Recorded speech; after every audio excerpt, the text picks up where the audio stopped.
চলতি হিসাব বা কারেন্ট অ্যাকাউন্ট হলো এমন একটি ব্যাংক অ্যাকাউন্ট যা মূলত ব্যবসা প্রতিষ্ঠান, বিভিন্ন সরকারি ও বেসরকারি প্রতিষ্ঠান বা নিয়মিত অনেক লেনদেন করেন এমন গ্রাহকদের জন্য তৈরি করা হয়েছে।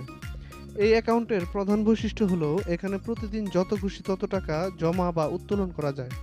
সেভিংস অ্যাকাউন্টে যেমন মাসে কয়টা লেনদেন করতে পারবেন সেটার বাঁধা ধরা নিয়ম থাকে, চলতি হিসেবে লেনদেনের কোনো সীমা থাকে না। ধরুন আপনার একটা ব্যবসা প্রতিষ্ঠান আছে, প্রতিদিন বিক্রির টাকা ব্যাংকে জমা দিতে হয়, আবার বিভিন্ন পেমেন্টও করতে হয়। এই ধরনের নিয়মিত লেনদেনের জন্য চলতি হিসাব সবচেয়ে উপযোগী মাধ্যম। চলতি হিসাবের একটি গুরুত্বপূর্ণ বিষয় হলো এই অ্যাকাউন্টে সাধারণত কোনো সুদ দেওয়া হয় না, অর্থাৎ আপনি যত টাকা জমা রাখবেন তার উপর ব্যাংক আপনাকে কোনো লাভ দিবে না, কারণ এই অ্যাকাউন্টটি মূলত লেনদেন সহজ করার জন্য তৈরি করা হয়েছে। তবে সুদ না থাকলেও চলতি হিসাবের অনেক সুবিধা রয়েছে, যেমন আপনি সীমাহীন লেনদেন করতে পারবেন, বড় অঙ্কের টাকা সহজে জমা ও উত্তোলন করতে পারবেন, ব্যবসার পেমেন্ট করতে পারবেন চেকের মাধ্যমে। আবার অনেক ক্ষেত্রে অনলাইন ব্যাংকিং সুবিধাও রয়েছে।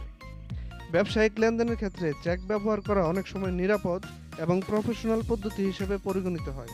আরেকটি গুরুত্বপূর্ণ সুবিধা হলো কিছু ক্ষেত্রে ব্যাংক চলতি হিসাবের গ্রাহকদের জন্য ওভারড্রাফট সুবিধাও দিয়ে থাকেন, অর্থাৎ আপনার অ্যাকাউন্টে টাকা না থাকলেও নির্দিষ্ট সীমা পর্যন্ত ব্যাংক থেকে টাকা ব্যবহার করার সুযোগ পাওয়া যেতে পারে, যা পরবর্তীতে নির্দিষ্ট সময়ের মধ্যে জমা দিতে হয়।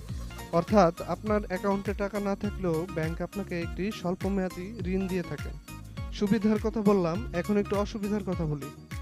সঞ্চয় হিসাবের মতো চলতি হিসাবে মুনাফা না দিলেও অ্যাকাউন্ট রক্ষণাবেক্ষণ খরচ কিন্তু সঞ্চয় হিসাব থেকে অনেক বেশি নেওয়া হয়। অ্যাকাউন্টে একটি নির্দিষ্ট পরিমাণ ন্যূনতম ব্যালেন্সও রাখতে হয়, সেটি হতে পারে ২,০০০ বা ৫,০০০। এটি ব্যাংক ভেদে ভিন্ন হতে পারে। এছাড়া চেক বইয়ের চার্জ তো রয়েছেই। তবে এটিকে অসুবিধা বললেও ভুল হবে, কারণ আপনি বাংলাদেশের যে কোনো ব্যাংকে যে কোনো ধরনের অ্যাকাউন্ট পরিচালনা করেন, আপনাকে সার্ভিস চার্জ দিতেই হবে। এখন আলোচনা করব চলতি হিসাব খুলতে আপনার কি কি ডকুমেন্ট প্রয়োজন হবে। প্রথমেই আপনার জাতীয় পরিচয়পত্রের ফটোকপিটি প্রয়োজন হবে। আপনি সাথে করে আপনার জাতীয় পরিচয়পত্রের মূল কপিটি নিয়ে যাবেন ভেরিফিকেশনের জন্য। পাসপোর্ট সাইজের ছবি প্রয়োজন হবে ২ থেকে ৩টি। এরপর আপনার টিআইএন সার্টিফিকেটের দরকার হবে, অর্থাৎ আপনি যে নিয়মিত কর দেন তার একটি সার্টিফিকেট দরকার হবে।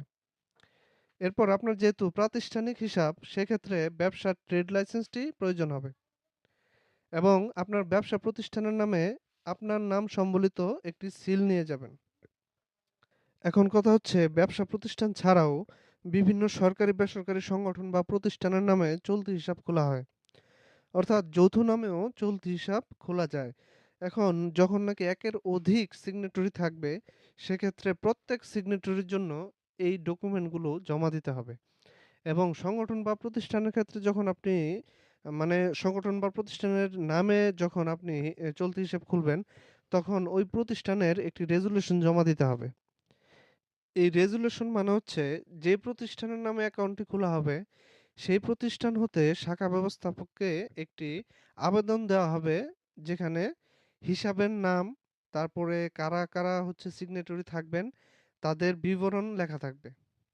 যদি আপনি একজন ব্যবসায়ী হন, দোকান পরিচালনা করেন, অথবা আপনাদের কোনো একটা সংগঠন আছে, তাহলে চলতি হিসাব আপনাদের জন্য খুব উপযোগী একটি ব্যাংকিং সেবা হতে পারে। চলতি হিসাব নিয়ে আপনার কোনো প্রশ্ন থাকলে কমেন্টে তা জানাতে পারেন।